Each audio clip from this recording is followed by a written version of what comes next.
К другим темам. Владимир Зеленский объяснил, почему выполнил требования террориста и записал для него видео. Инцидент произошел в городе Луцк. Мужчина захватил автобус с 13 пассажирами и угрожал взрывом. В итоге всех людей удалось освободить, раненых нет.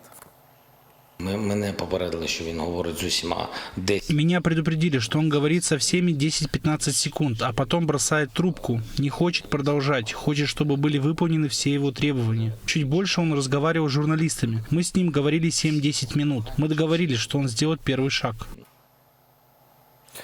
44-летний Максим Кривош угрожал взорвать себя и объявил, что спрятал еще одну бомбу в людном районе города. Полиция оцепила центр, и спецслужбы вступили с Кривошем в переговоры. Тот потребовал, чтобы высшие чиновники, политики и священнослужители опубликовали в соцсетях признание, что они террористы в законе. А президент Владимир Зеленский должен записать видео с призывом посмотреть документальный фильм «Земляне» о проблеме обращения с животными. Через 30-40 минут после публикации видео с Зеленским террорист выпустил всех людей.